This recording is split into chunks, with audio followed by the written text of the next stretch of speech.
Ops, ops, ops! Hindi yan EDSI fans kapag ganyan pa rin mag-isip hanggang ngayon. Literal na basher yan. Itatakwil namin yan. Psh, psh, psh, psh.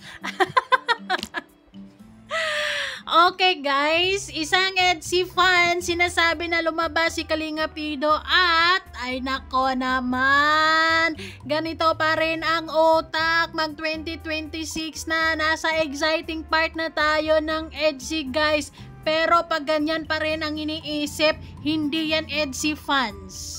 Okay? Ano yan? EDSI basher yan. Naniniwala ako EDSI basher yan. Kapag ganyan pa rin yung iniisip, EDSI bashers yan, literal. Hindi yan EDSI fans. Dahil kung kino-consider mo na EDSI fan ka, dapat taglay mo ang 101% at naniniwala ka. Pero kapag may duda ka, doon ka sa gidle.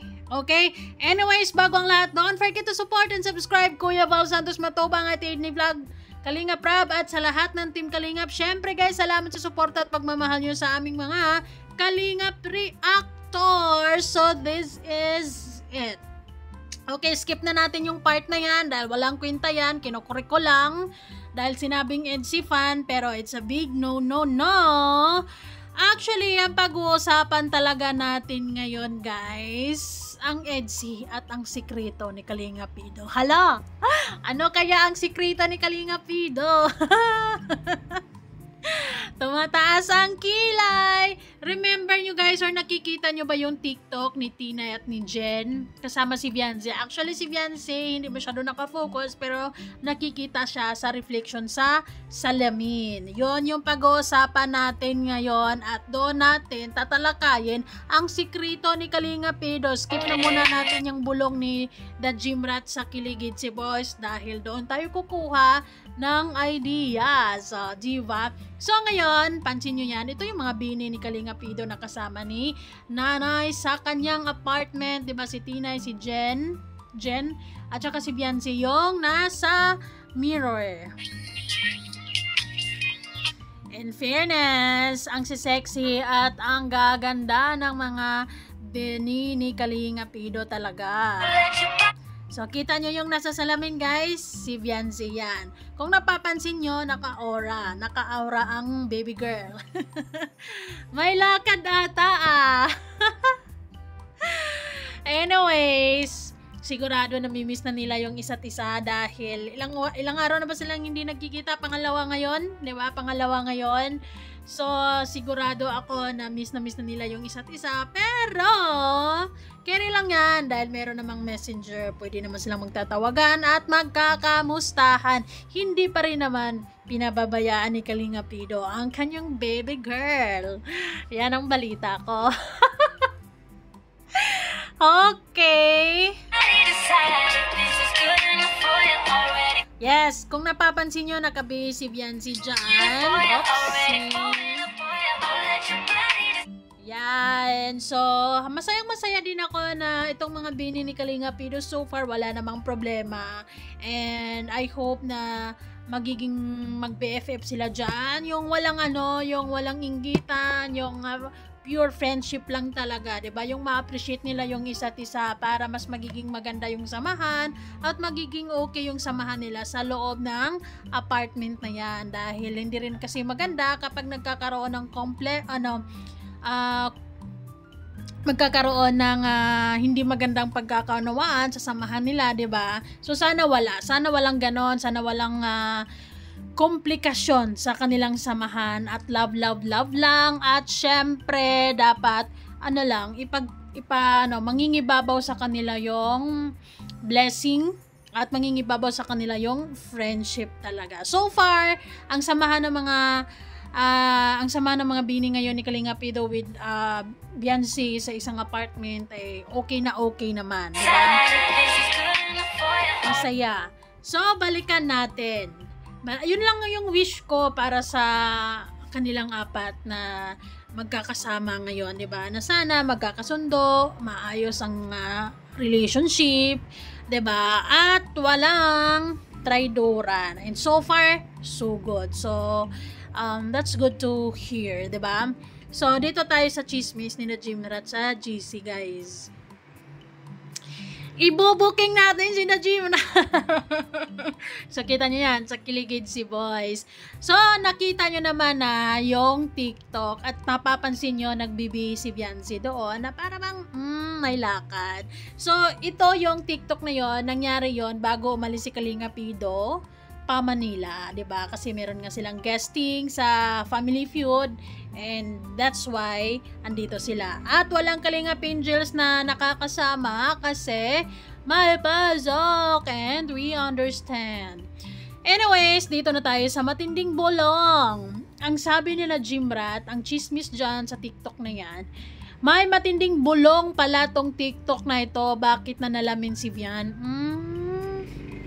Itong si Jimrat paritis to eh. Paalis pala ito kasama si tatay. Kakatapos maghatid ng ulam. Alis ang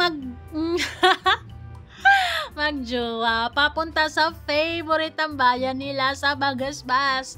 Nagpaalam si Eds na alis ng Maynila. Bulong ni Johnny sa pigaw ng EDC Singapore. So, yung pag-aayos na yon ni nanay or ni Beyonce is meron pala talagang lakad and grabe yung grabe talaga yung mga the moves ni Kalinga Pido. Yun kapag ka talagang mahal ka, talagang magpapaalam ng yan maayos, hindi lang through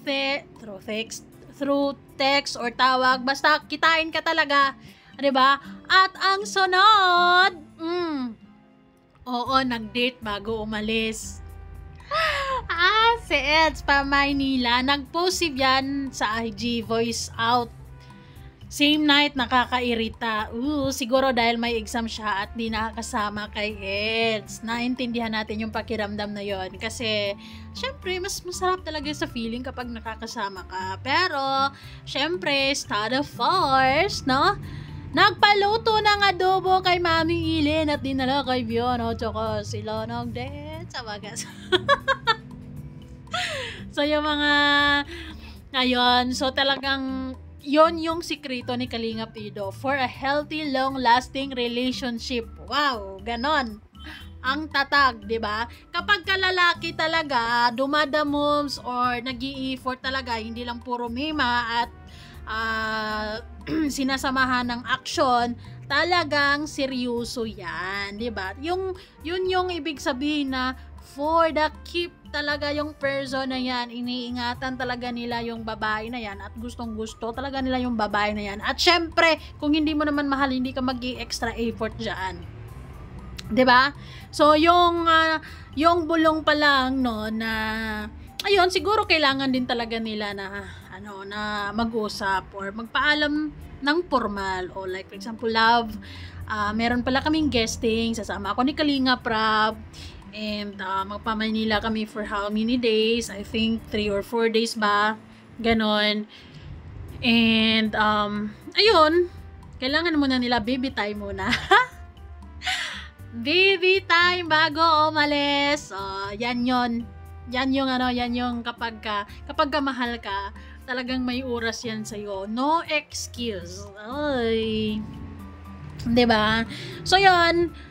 Mas masaya kapag nakakasama kasi mas maganda rin yung nakaka-explore. Knowing kay Beyonce, adventurous yun eh. Gusto yun ng pupunta dito, pupunta doon. Lalo na pagkasama si Kalinga Pido. Ay, feeling safe ang baby girl natin. Pero di bali na wag kayong mag-alala dahil bago naman nagpa-Maynila si Kalinga Pido ay syempre pangmalakas ang effort muna, nag-date muna at love time muna, bebe time muna, ganon. So ayun, ako naman naniniwala naman talaga ako kay Kalinga Pido. Yung efforts niya kasi kung hindi talaga niya mahal si Beyonce, hindi man niya yun gagawin, 'di ba? So, yung effort na yun yung palatandaan na seryoso siya sa ginagawa niya, seryoso siya sa kay Beyonce. Period. Sa mga nagdududa pa, problema nyo na yun, hindi na namin yun problema. Basta ang mga EDC fans, 101% yan. Hindi yan nagdududa at iniisip kung sino-sinong kasama ni Kalinga Pido. Dahil walang iba. Kahit saan yan pupunta si Kalinga Pino, walang ibang uuwin, walang ibang uuwian yan, walang ibang iniisip kundi si Fiancé. Haba ng hair. Ay, nakakaloka. Kaya naman, sa mga nag-iisip ng ganyan, who you? Sino kayo? Hindi ka NC fans, malamang. Kaya, tingnan nyo yan. POV. Guys, she's the one. Sabi ni Manong Fiancé, yes. He's the one. Okay? Anami mong girl. Okay. So, ayun lamang guys ang ating report for the day. Grabe ang chismis ngayong araw. Umagang-umaga pero napaka chismosa. So, ayun guys. Salamat sa inyong lahat. Bye-bye na muna. Yun lang ang sikreto ni Kalinga Pido, na hindi ka masasaktan. Yun yung sikreto ng long-lasting and healthy relationship. Kailangan ng effort. Salamat!